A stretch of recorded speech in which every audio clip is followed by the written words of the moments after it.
కాకపోతే వరంగల్, కోర్టు, రామప్ప, లక్ష్మవరం, మేడారం, మల్లూరు, లక్ష్మీ నరసింహస్వామి, ఇవి main mini అన్నట్టు. మీరు కూడా వచ్చినప్పుడు దర్శించుకోండి. ఇవన్నీ కూడా అందరూ ప్రతి ఒక్కరు దర్శించుకుంటారు. ఇక్కడే రైట్ సైడ్కు మనకు పెరకవాడంటారు. రైట్ సైడ్ పోతే మున్సిపల్ ఆఫీస్ వస్తుంది. ఈ భద్రకాళి అమ్మవారి గుడికి వెళ్ళే దారిలో మనకు జ్ఞాన సరస్వతి దేవాలయం ఉంటుంది. ఇక్కడ లేదు అక్షరాభ్యాసాలు చాలామంది ఇక్కడ చేపిస్తారు.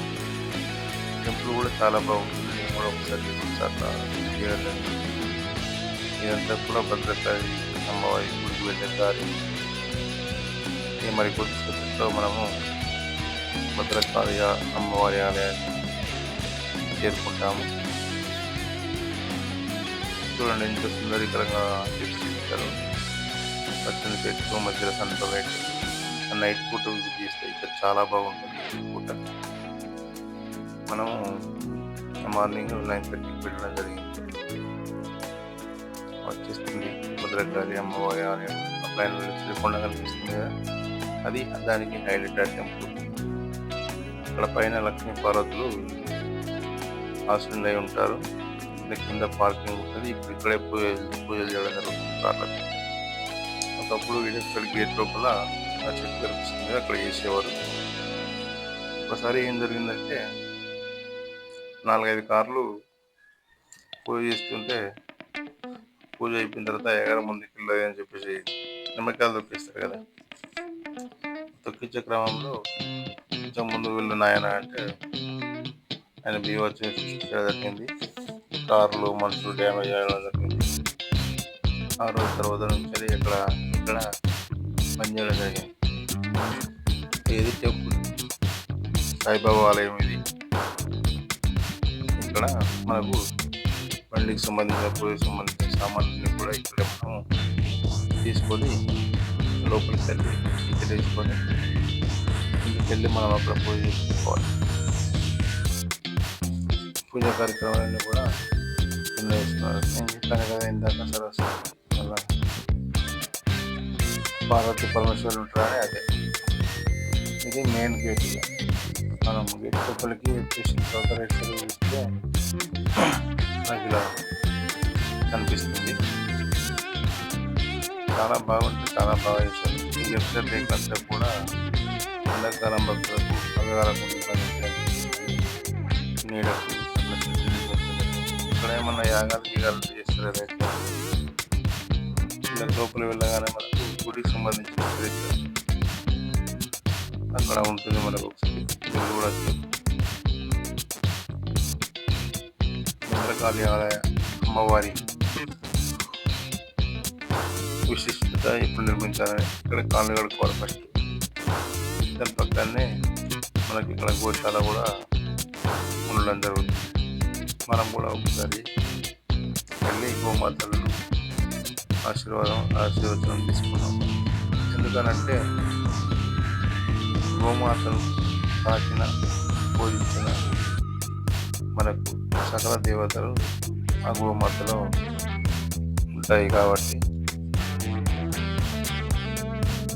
గోమాతను ప్రతి ఒక్కరు దర్శించుకుంటారు. వచ్చిన ప్రతి ఒక్క భక్తులు కూడా అక్కడ కాళ్ళు కడుక్కొని ఇక్కడ గోమాతలను దర్శించుకోవడం జరుగుతుంది. ఇష్టానుసారంగా వాళ్ళు ఇవాళ అక్కడ